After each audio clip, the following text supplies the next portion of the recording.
Bienvenidos doctores a nuestro video sobre la revisión bibliográfica que nos tocó realizar en esta ocasión, el cual lleva por título Fisiopatología del síndrome de Sheehan. En esta diapositiva podemos observar a los integrantes de este grupo.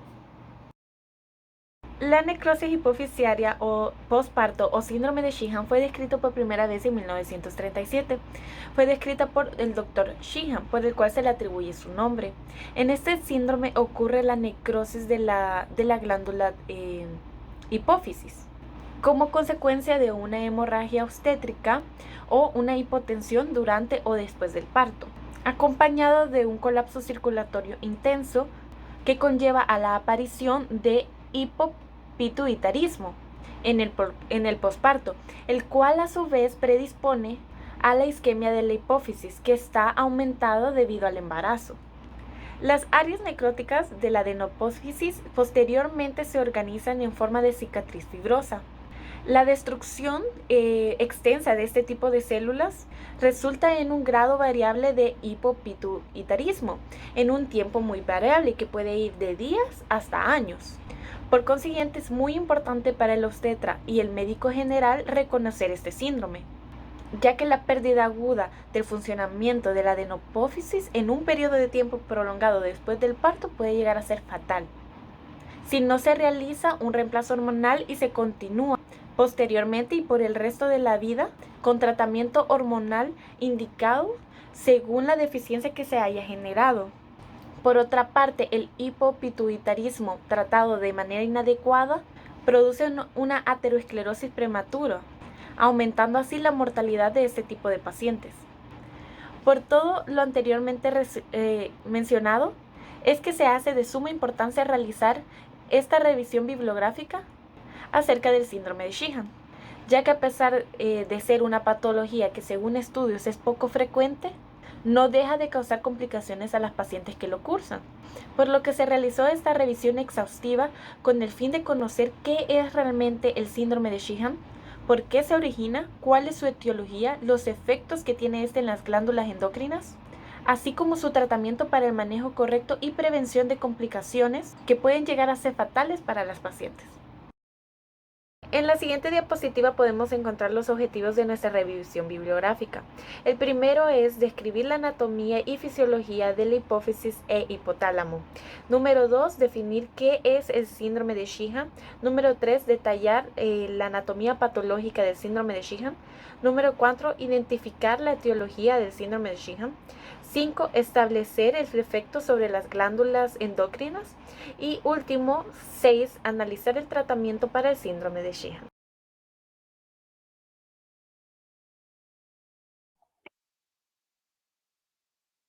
Muy buenas tardes, mi nombre es Catherine Alexandra Laínez Carranza. Este día hablaré sobre la anatomía de la hipófisis. La hipófisis en sí es un órgano pequeño con medio centímetro de altura, 1 centímetro de longitud y 1,5 cm de anchura. Está formado por dos partes, el lóbulo anterior y el lóbulo posterior. Entre ambos hay un lóbulo medio. El lóbulo posterior es más pequeño que el anterior y se continúa hacia arriba para formar el infundíbulo, la parte del tallo hipofisario que comunica directamente con el hipotálamo. El infundíbulo está constituido por las prolongaciones de las células nerviosas que forman algunos de los núcleos hipotalámicos. Como sabemos, la hipófisis está situada sobre la base del cráneo en una cavidad pequeña del efenoide que es la silla turca. La silla turca está formada por un fondo y dos vertientes, una anterior y otra posterior. Por los lados y por arriba, la hipófisis está en contacto con la dura madre y la médula espinal. La hipófisis está separada por todas las formaciones que la rodean, excepto el hipotálamo, la parte del sistema nervioso que está encima de ella y se comunica directamente mediante un pedúnculo llamado el tallo hipofisario. A los lados de la hipófisis se encuentran los dos senos cavernosos, el derecho y el izquierdo, y los pequeños lagos de sangre venosa aislados de la dura madre, que contiene informaciones anatómicas importantísimas que es para la arteria carótida interna y algunos nervios craneales. Mi nombre es Gabriela Cardona. Continuando con el punto número 2, vamos a mencionar la fisiología de la hipófisis. La hipófisis es la encargada de sintetizar, almacenar y secretar hormonas que son las encargadas de mantenerme en la homeostasis, de regularme el desarrollo del organismo, el metabolismo y el desarrollo sexual. Entonces, la síntesis y secreción de las hormonas peptídicas principales de la hipófisis está regulada por un sistema de control por retroalimentación que se denomina hipotálamo hipofisiario, a través de un sistema vascular especializado que se encuentra entre el hipotálamo y la hipófisis. La glándula es un órgano neurohemático que contiene por una parte secreción de minerales, de axones, de neuronas secretoras del organismo y por otra parte una glándula endocrina de origen epitelial que secreta hormonas que van a regular la actividad de otras glándulas endocrinas a distancia. La hipófisis es el componente clave del sistema neuroendocrino y de la regularización neurosecretora. La hipófisis está controlada entonces por el hipotálamo, influenciada por los centros superiores del sistema nervioso central y con una regularización de las hormonas circulantes producidas por sus glándulas endocrinas dependientes. La hipófisis entonces está formada por dos componentes diferentes de aspecto morfológico y funcional, de acuerdo al lóbulo anterior, adenohipófisis, y lóbulo posterior, neurohipófisis. Continuando con el lóbulo anterior de la hipófisis, representa el 80% de la glándula total de la hipófisis. Entonces, la producción de hormona hipofisiaria va a estar controlada por una buena parte de factores que me están actuando tanto positiva como negativamente desde el hipotálamo. Van a ser transportados hasta la hipófisis anterior por un sistema vascular porta. En los cortes histológicos, habitualmente de la hipófisis anterior, existe un variado conjunto de células que tiene un citoplasma eosinófilo, basófilo con escasa tinción y se distinguen 6 tipos celulares terminalmente en la hipófisis anterior, que son los siguientes. Primero, como vemos en la imagen, las células somatotropas, que son las productoras de la hormona de crecimiento, que van a actuar a nivel de hueso, las mamosomatropas, que me producen la hormona de crecimiento y la prolactina, a nivel de las mamas, las lactotropas, productoras de la hormona de crecimiento y prolactina, las corticotropas, productoras de corticotropina, las propiomelanocortina, la hormona estimulante del melanocito, la tirotropa, productora de la hormona estimulante de la tiroides, las gonadotropas, productoras de la hormona estimulante del folículo, y la hormona luteinizante, que me van a estar estimulando la formación de folículo de Kraft en el ovario, y la luteinizante me induce a la ovulación y a la formación de cuerpo lúteo en el ovario, que estas dos hormonas van a ser las mismas que me van a estar regulando tanto la espermatogenia y la producción de testosterona en el sexo masculino. Como vemos en la imagen, están actuando a nivel de la glándula suprarrenal, de hueso, del ovario, de las glándulas mamarias, a nivel de los testículos en el hombre, a nivel de varios órganos que están controlados por el lóbulo anterior de la hipófisis. Continuando, vamos a mencionar al lóbulo posterior, la hipófisis posterior o neurohipófisis, que está formada por células gliales modificadas, denominadas pituicitos, prolongaciones axonales procedentes del hipotálamo a través del tallo hipofisiario hacia el lóbulo posterior por los terminales axónicos. Las dos hormonas peptídicas secretadas en la hipófisis posterior, la oxitocina y la hormona antidiurética, o también llamada vasopresina, que se sintetizan en realidad en el hipotálamo, se almacena en los terminales axonales, se localiza en la hipófisis posterior. En respuesta a los estímulos proporcionados, las hormonas prefabricadas son liberadas directamente en la circulación sistémica a través de conductos venosos de la hipófisis, por ejemplo, la dilatación del cuello uterino al final del embarazo, que me provoca una secreción masiva de oxitocina que me induce a la contracción del músculo liso uterino y me facilita de esta forma el parto vaginal. De modo similar actúa la oxitocina, que se secreta tras la estimulación del pezón durante un periodo postnatal, que actúa sobre los músculos lisos que rodean el conducto galactotrofo de las glándulas mamarias, que me está facilitando la lactancia. También se menciona que la oxitocina puede administrarse de forma sintética a una embarazada para facilitar o inducir el parto. Mi nombre es Fernando Andrés Carranza Contreras y voy a describir la anatomía del hipotálamo. El hipotálamo se va a localizar entre el mesencéfalo craneal y la lámina terminal, ventral al tálamo, y va a rodear el tercer ventrículo, separado de este por medio de una estructura llamada surco hipotalámico. Este va a pesar aproximadamente 4 gramos y va a comprender el 0,3 a 0,5% del volumen del cerebro total. El hipotálamo se puede subdividir en diferentes zonas, entre las cuales está la zona rostros caudales, en la que se encuentra la preóptica, la anterior o supraóptica, la tuberal y la mamilar o posterior, y las zonas mediolaterales, donde se encuentra la periventricular, la medial y la lateral. La zona medial se puede subdividir en 3 regiones, ya sea la mamilar, la tuberosa o supraquiasmática. Entre las estructuras del hipotálamo tenemos los cuerpos mamilares, que son protuberancias visibles o tubérculos mamilares, esferoidales, grises, ubicados simétricamente al final de los arcos anterior del trígono, o también llamado fornix.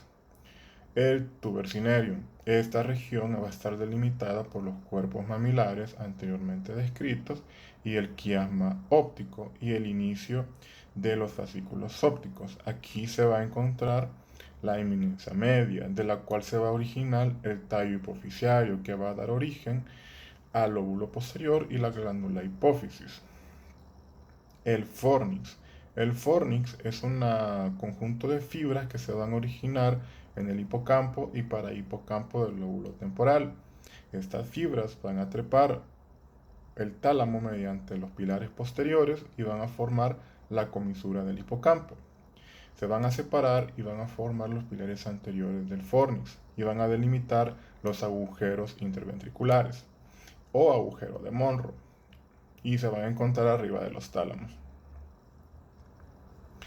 La lámina terminal va a constituir el límite anterior del tercer ventrículo y se va a extender por la línea media desde el quiasma óptico hasta la comisura anterior. La lámina terminal y la comisura anterior van a ser estructuras meramente telencefálicas, igual que el área preóptica, que es la sustancia gris que se va a encontrar dentro y justo al lado de la lámina terminal. Núcleos hipotalámicos. Los núcleos hipotalámicos se pueden dividir según sus zonas mediolaterales y sus subdivisiones en regiones. Los núcleos hipotalámicos se dividen en la zona lateral, donde se encuentran los núcleos hipotalámicos laterales y los núcleos preópticos laterales. En la zona periventricular se encuentran los núcleos periventriculares. En la zona medial, la zona medial se puede subdividir en 3 regiones, como se dijo anteriormente, en la región supraóptica, región tuberal y región mamilar.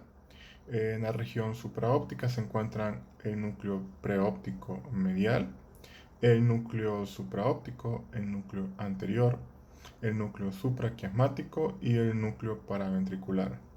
En la región tuberal se encuentra el núcleo ventromedial, el núcleo dorsomedial, el núcleo arqueado y los núcleos tuberales. Y en la región mamilar se pueden encontrar los núcleos tuberomamilar, los núcleos mamilar lateral y el núcleo mamilar medial, así como también se puede encontrar el núcleo posterior del hipotálamo. Hola, mi nombre es Sofía Coto y el día de hoy voy a estar hablando un poco sobre la fisiología del hipotálamo. El hipotálamo se considera un órgano endocrino y es una región del cerebro que junto al tálamo forma lo que se conoce como diencéfalo, que son parte del sistema límbico. El hipotálamo es esencial para la vida, ya que se encarga de coordinar funciones vitales, controlando el sistema endocrino y el sistema nervioso autónomo. El hipotálamo está compuesto por estructuras que se les conoce como núcleos, de los cuales mi compañero ya mencionó un poco. Estas estructuras tienen una función definida y característica, de las cuales vamos a hablar un poco en las siguientes diapositivas. Ahora sí, hablemos un poco sobre los núcleos hipotalámicos. En primer lugar tenemos el núcleo arcuato, que este se encarga de la función emocional del hipotálamo. Este se encarga de la liberación de la hormona liberadora de gonadotropina. Después tenemos el núcleo hipotalámico anterior, el cual se encarga de la pérdida de calor mediante la sudoración, así también como inhibir la secreción de tirotropina en la hipófisis. Después tenemos el núcleo hipotalámico posterior, el cual su función es mantener el calor cuando se tiene la sensación de frío. Y tenemos los núcleos laterales, que estos se encargan de regular la sensación de hambre y sed. Continuamos con los núcleos hipotalámicos. Después tenemos el núcleo mamilar, el cual está relacionado con la memoria a través de sus conexiones con el hipocampo. Después tenemos el núcleo paraventricular, el cual regula la secreción de la hipófisis mediante la síntesis de hormonas, como la oxitocina, la vasopresina o la hormona liberadora de hormona adrenocorticotropa. Tenemos el núcleo preóptico, el cual participa en funciones parasimpáticas que están relacionadas con la alimentación, la locomoción y el apareamiento. Tenemos también el núcleo supraóptico, el cual está encargado de la regulación de la presión arterial y del equilibrio homostático a través de lo que es la hormona antidiurética. Y para terminar con los núcleos hipotalámicos tenemos el núcleo supraquiasmático, el cual regula el ciclo circadiano. Tenemos también el núcleo dorsomedial, el cual está encargado de la regulación de la sensación de saciedad. Y por último tenemos el núcleo ventromedial, el cual está implicado en conductas agresivas y defensivas. El hipotálamo es una estructura básica para la vida humana y esto, como anteriormente lo habíamos mencionado, es porque controla y coordina muchas de las funciones básicas para la vida humana. Entre ellas tenemos las siguientes. Una de ellas es el mantenimiento de la temperatura corporal. Esto lo hace mediante el control de la frecuencia respiratoria y de la sudoración, así como disipando el calor a través del hipotálamo anterior. Este además también regula el apetito y la sed, lo regula a través de hormonas y péptidos. También regula el sueño y los ritmos circadianos. Esto, como anteriormente lo habíamos mencionado en la parte de los núcleos, lo hace a través de esta estructura, a través del núcleo supraquiasmático, que recibe la información de la retina a través del tracto hipotalámico. Además, también regula la conducta de apareamiento a través de la liberación de hormonas como la oxitocina. Entre otras funciones del hipotálamo tenemos que este regula las funciones endocrinas vitales y también viscerales, entre las cuales encontramos: coordina el ciclo menstrual femenino y la espermatogénesis en el hombre. Además, regula la tensión arterial y la función renal. Además, regula las hormonas y factores de crecimiento.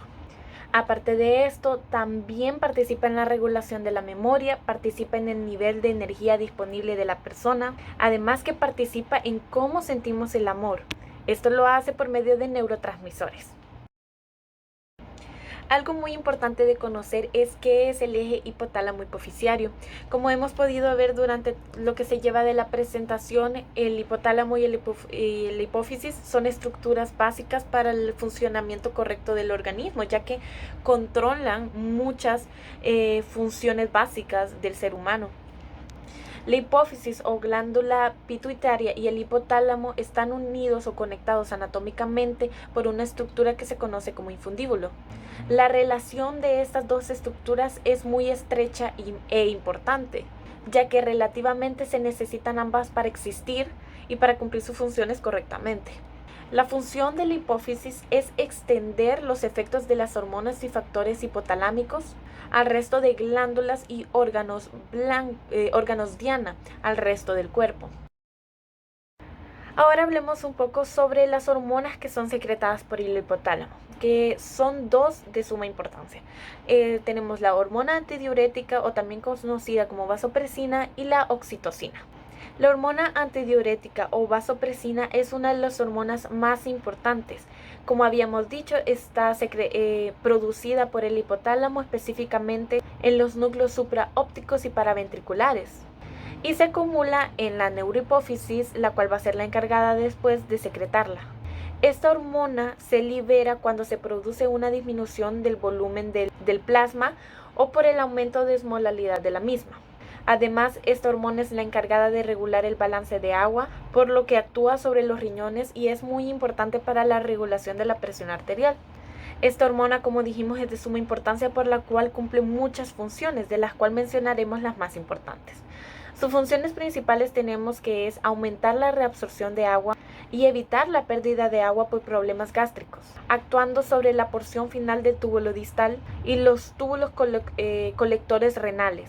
Esta reabsorción de agua nos va a provocar aumento del volumen sanguíneo, aumento del retorno venoso, aumento del volumen del latido, por lo tanto aumento del gasto cardíaco. Además, esta hormona también genera vasoconstricción, además que altera la presión sanguínea, entre otras muchas funciones. Por otro lado, tenemos la oxitocina, que su nombre en griego significa nacimiento rápido. Y al igual que la hormona antidiurética es secretada, es producida en los núcleos supraópticos y paraventriculares del hipotálamo y se almacena y libera posteriormente por la neurohipófisis. Además, también actúa como neurotransmisor en el cerebro. Ahora mencionaremos algunos factores hipotalámicos. Entre ellos tenemos la hormona liberadora de gonadotropina. Esta actúa sobre la hipófisis, estimulando la producción y liberación de hormonas como la luteinizante y la folículo-estimulante. Además, coordina el ciclo menstrual en las mujeres y la espermatogénesis en los hombres. Tenemos también la hormona liberadora de tirotropina y su función es la estimulación de la secreción de prolactina y tirotropina. Tenemos la hormona liberadora de la hormona adrenocorticotropina, también la hormona liberadora de somatotropina, la cual se produce específicamente en el núcleo arcuato del hipotálamo y estimula la liberación de la hormona de crecimiento hipoficiaria. Tenemos la hormona inhibidora de la liberación de somatotropina, que como lo dice su nombre, inhibe la liberación o la secreción de somatotropina, insulina, glucagón, polipéptido pancreático, y esta es secretada en la región periventricular del hipotálamo. Tenemos también al factor inhibidor de la liberación de prolactina, que como lo dice su nombre, inhibe la secreción de prolactina hipoficiaria y este se secreta por el núcleo arcuato del hipotálamo. Por último tenemos la angiotensina 2, que estimula la acción de la hormona liberadora de corticotropina. Además, esta también aumenta la presión sanguínea y por lo tanto un aumento en el volumen sanguíneo.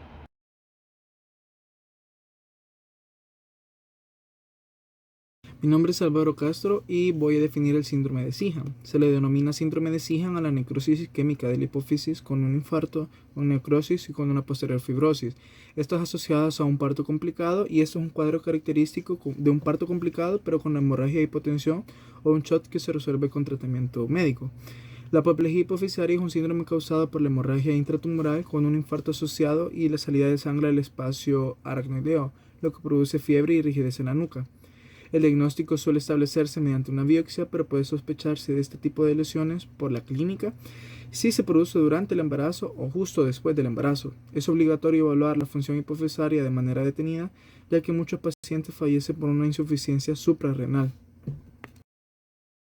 Mi nombre es Álvaro Castro y vamos a hablar de los signos y síntomas del síndrome de Sijam. Estos ocurren debido a que la cantidad de hormonas que produce la glándula pituitaria es insuficiente. Los signos y síntomas incluyen los siguientes y se pueden agrupar en dos grupos. La presentación aguda, que estos tienen hipotensión o shock, taquicardia o hipoglucemia, hiponatremia, fatiga extrema, náuseas y vómitos.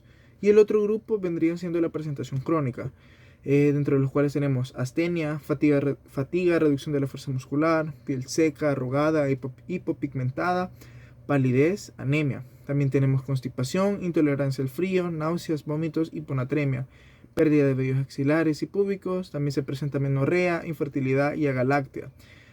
Hay una disminución de la libido, una atrofia mamaria, una reducción de la secreción vaginal, hay lentitud mental, apatía y desórdenes psiquiátricos. Tengan un buen día, mi nombre es Carlos Josué Córdoba Mejía y les voy a hablar acerca de la anatomía patológica en el síndrome de Sijam. Bueno, tenemos al síndrome de Sijam, que también es conocido como necrosis isquémica de la hipófisis anterior posparto.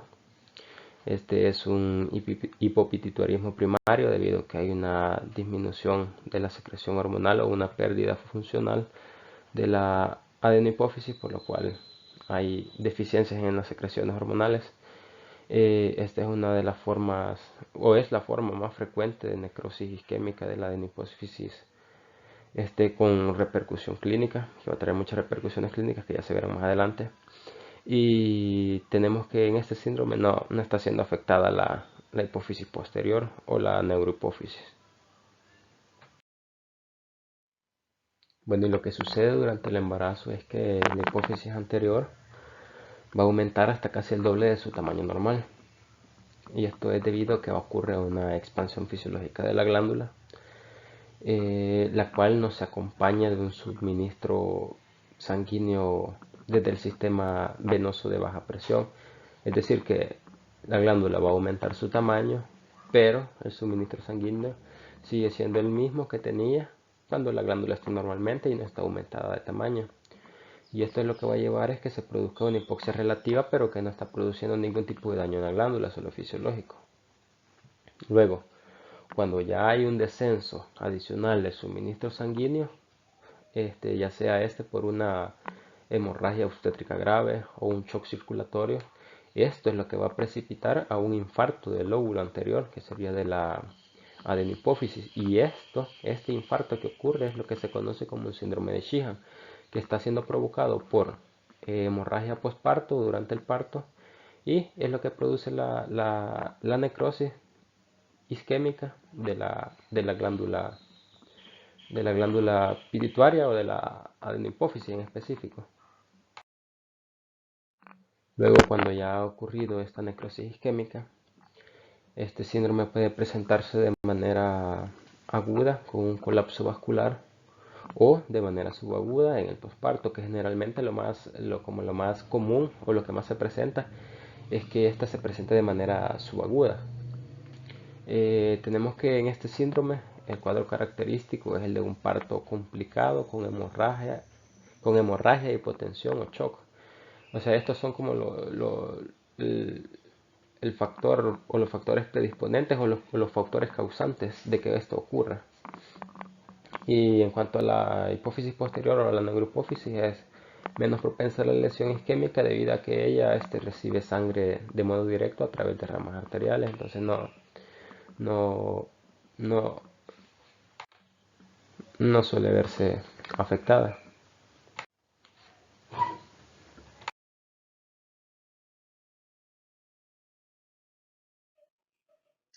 Mi nombre es Melissa Aide Díaz Ayala y en este momento les voy a hablar acerca de la etiología del síndrome de Sheehan. El síndrome de Sheehan se produce debido a una pérdida de sangre grave o a una presión arterial extremadamente baja durante la labor del parto o después de esta. Estos factores pueden ser especialmente dañinos para la glándula pituitaria, que ésta se agranda durante el embarazo y puede destruir los tejidos que producen hormonas, lo que impide el correcto funcionamiento de la glándula. Las hormonas hipofisiarias, esas pues regulan el resto de su sistema endocrino y les ordena a otras glándulas que aumenten o disminuyan la producción de hormonas que nos ayudan a controlar el metabolismo, la fertilidad, la presión arterial, la producción de leche materna y muchos otros procesos vitales. La falta de cualquiera de estas hormonas puede causar problemas en todo el cuerpo. Y aquellas hormonas de la parte frontal de la hipófisis que incluye son la hormona del crecimiento, la hormona estimulante de la tiroides, también tenemos lo que es la hormona luteinizante, la hormona folículo estimulante, la hormona adrenocorticotrófica y por último, pero no menos importante, la prolactina. En el caso de la hormona del crecimiento, esta nos ayuda a controlar el crecimiento de los huesos y de los tejidos. Además, nos ayuda a mantener un equilibrio correcto entre los tejidos musculares y los tejidos grasos. La hormona estimulante de la tiroides, ella nos ayuda a estimular la glándula para que produzca las hormonas claves que nos regulan el metabolismo. La deficiencia de esta hormona estimulante de la tiroides da como resultado una glándula tiroidea de baja actividad y eso nos lleva a lo que es un hipotiroidismo. También tenemos a la hormona luteinizante y que en el caso de las mujeres, esta hormona regula lo que es el estrógeno. La hormona folículo estimulante en conjunto con la hormona luteinizante nos ayuda a estimular el desarrollo del óvulo y la ovulación en las mujeres. La hormona adrenocorticotrófica, esta estimula las glándulas suprarrenales para que nos produzcan cortisol y también otras hormonas. El cortisol pues nos ayuda al cuerpo a enfrentar el estrés e influye en muchas funciones del cuerpo, incluso en la presión arterial. También nos ayuda al funcionamiento del corazón y al sistema inmunitario. Cabe aclarar que un nivel bajo de hormonas suprarrenales causado por el daño de la hipófisis se llama insuficiencia suprarrenal secundaria. Y por último tenemos a la prolactina. Es muy importante. ¿Por qué? Porque esta hormona regula el desarrollo de las mamas en las mujeres y obviamente también la producción de la leche materna.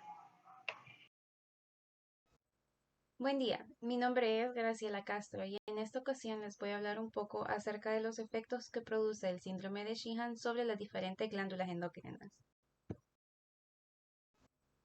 Para comenzar, debemos recordar que la hiperplasia que se produce a nivel de la glándula pituitaria en el momento del embarazo es un proceso fisiopatológico totalmente normal, ya que este se le va a atribuir al aumento del crecimiento de los lactotropos, los cuales van a secretar prolactina. Esto con el intento del cuerpo para preparar a la madre para la lactancia materna. Sin embargo, cuando a esto se le suma una hemorragia postparto, este llega a producir una hipotensión y un shock hipovolémico a nivel de la glándula, causándole una disminución al flujo sanguíneo de esta. Luego esto llega a producir una necrosis y como hemos hablado anteriormente, este llega a producir posteriormente una cicatriz a nivel de este tejido y pues provoca que la glándula misma se atrofie, causándole como resultado una destrucción física y disfuncional principalmente del lóbulo pituitario anterior. A esto se le conoce como síndrome de Sheehan, en el cual se considera que hay entre un 70 a un 90% de necrosis y cicatrización posterior a la hemorragia postparto. Luego podemos decir que el síndrome de Sheehan afecta principalmente el sistema endocrino. Esto se realiza a través de un hipopituitarismo total, en el cual se va a ver afectada cada una de las hormonas que están siendo secretadas para estimular las diferentes glándulas endocrinas, principalmente las 6 hormonas que se liberan a nivel de la hipófisis anterior. Entre estas tenemos la hormona del crecimiento, la hormona luteinizante, la hormona folículo estimulante, la hormona de la tiroides, la prolactina, las hormonas adrenocorticotrópicas, los estrógenos y también se ve afectado el cortisol. Continuando, tenemos que pues la disfunción de cada una de las secreciones de estas hormonas se realiza de forma permanente, la cual puede llegar a producir diferentes modificaciones a nivel de las glándulas que reciben estas hormonas. En el mapa podemos observar que las modificaciones a nivel de las glándulas endocrinas pueden ser ya sean histológicas o también pueden ser funcionales. Al decir histológicas nos referimos a una disminución en el volumen de estas glándulas receptoras, todas las que dependen de las glándulas hipofisiales. Estas van a estar condicionadas al mayor o menor grado de necrosis que se produzca en la glándula. Por ejemplo, tenemos que en la tiroides, esta se va a llegar a producir una atrofia considerable a nivel de los acinos glandulares. En las glándulas suprarrenales la atrofia se va a ver principalmente al nivel de la corteza. Y en los ovarios también podremos observar una disminución en su tamaño. Luego a nivel funcional, como sabemos, todas estas glándulas cumplen la función de secretar hormonas muy importantes para el correcto funcionamiento de nuestro cuerpo. Por ejemplo, en los ovarios, debido al descenso del flujo gonadotrópico, se va a ver un cese en la función de los estrógenos. Entonces sabemos que los diferentes órganos que van a producir un impacto inmediato que van a recibir un impacto inmediato van a ser principalmente el útero y la vagina. A nivel de la glándula tiroides también va a haber, al igual que en los ovarios, una disminución casi total de los estímulos hipofisiarios. y pues a nivel de la glándula suprarrenal se va a sufrir atrofia principalmente a nivel de la corteza y esto se puede observar a través de la disminución de los cetoasteroides y lo podemos observar que estos se van a dejar o va a haber una disminución a nivel de la excreción de la orina.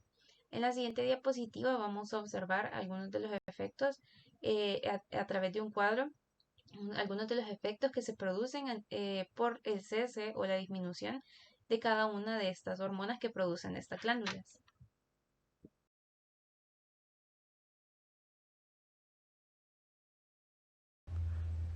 Continuando con la presentación, voy a hablar acerca del tratamiento, el cual es orientado hacia dos objetivos primordiales, siendo el primero la suplencia del déficit hormonal propio de la glándula, en específico el óvulo anterior, o también llamado adenopófisis, y para esto se debe administrar ACTH en dosis de 25 miligramos cada 12 o 24 horas según la gravedad del caso. Y para casos más severos o el coma se debe administrar 50 mg diluidos en 250 cc de suero por vía intravenosa. Como segundo objetivo se debe realizar la suplencia del déficit hormonal de las demás glándulas receptores, y esto se puede lograr administrando levotiroxina a dosis de 100 microgramos al día para aumentar niveles deficientes de hormonas tiroideas. También se debe administrar propianato de testosterona a 25 miligramos por semana o metiltestosterona de 10 a 20 miligramos vía oral para la reaparición de vello en axila, pubis o cejas, lo cual es de ayuda psicológica y social en el paciente. Otro suplemento es la prednisona en 5 miligramos diarios para reemplazar lo que son las hormonas suprarrenales que en este caso no se producen. En caso de coma es necesario prescribir anestesia general, insulinoterapia y morfina o medicación sedativa. Se debe de combatir de forma drástica con administración interrumpida de preparados a base de cortisona, como puede ser la soludocortina de 50 miligramos disueltos en 250 cc de suero por vía intravenosa. En caso de que la glicemia llegara a bajar, ya sea a 40 miligramos o menos, se debe administrar soluciones dextrosadas en altas concentraciones por vía intravenosa, teniendo controles de la glicemia y glicosuria en sangre. Y por último, las demás medidas deben de ser de orden general, como lo son mantener al paciente caliente y en decúbito dorsal. A continuación vamos a presentar las conclusiones de nuestra revisión bibliográfica. La hipófisis es una glándula que cuelga del cerebro que se encuentra situada en un marco óseo dentro del hueso esfenoidal conocido como silla turca. Esta es una glándula tan importante a tal punto de ser llamada la glándula madre o de master gland, pues ella controla gran parte de la producción de hormonas de otras glándulas en el cuerpo, siendo así completamente básica para la vida. Esta glándula se divide en dos porciones. La primera de ellas es la adenopófisis, la cual secreta corticotropina, tirotropina, hormona del crecimiento, gonadotrofinas, prolactina. Y por otra parte tenemos la otra porción que es la neurohipófisis, la cual secreta la hormona antidiurética y la oxitocina. El hipotálamo es una estructura cerebral que junto al tálamo forman el diencéfalo. El hipotálamo es parte del sistema límbico y contiene la mayor diversidad de neuronas de todo el cerebro. Se encarga de controlar el sistema nervioso autónomo y el sistema endocrino. Esta es una glándula endocrina que libera hormonas encargadas de modular conductas relacionadas con el mantenimiento de la especie y que regula la secreción de hormonas de la hipófisis, con el que conforma lo que se conoce como el eje hipotálamo-hipofisiario. El hipotálamo cuenta con dos tipos de neuronas secretoras. Por un lado tenemos las parvocelulares, que secretan hormonas peptídicas, y tenemos las magnocelulares, que secretan hormonas neurohipofisiarias. El síndrome de Sheehan es una enfermedad específica de las mujeres que han sufrido una hemorragia postparto o que presentaron una hipotensión durante o después del parto. Esta se caracteriza por diversos grados de desequilibrio en la hormona pituitaria relacionada con el proceso patológico de la necrosis de la glándula, después de haberse producido la hemorragia. Aunque este síndrome es una complicación rara de la hemorragia, el diagnóstico a menudo se retrasa debido a las circunstancias que rodean el parto y el amplio espectro de la presentación clínica del síndrome. En el síndrome de Sheehan, debido a que las hormonas de la hipófisis controlan muchos aspectos del metabolismo y muchas otras funciones del organismo, puede llegar a causar muchos problemas. Principalmente afecta al sistema endocrino al producirse el hipopituitarismo total, en la que se ven afectadas las 6 hormonas liberadas por la hipófisis anterior o adenohipófisis, donde incluimos la hormona de crecimiento, la prolactina, la hormona estimulante del folículo, la hormona luteinizante, entre otras. El diagnóstico del síndrome de Sheehan no es una tarea fácil, esto debido a que es una afección poco frecuente que tiene signos y síntomas que pueden relacionarse muy fácilmente con otras patologías, por lo que al diagnosticarse es de suma importancia el correcto manejo y tratamiento de este. El tratamiento es una terapia de reposición hormonal de por vida para las hormonas secretadas de manera insuficiente. Este tratamiento se enfoca en 2 objetivos primordiales. El primero es el tratamiento de suplencia del déficit hormonal propio de la glándula, es decir, de las hormonas producidas por la adenohipófisis. El segundo objetivo es el tratamiento de suplencia del déficit hormonal de las demás glándulas receptoras. En estas diapositivas podremos ver las bibliografías que se utilizaron para esta revisión bibliográfica.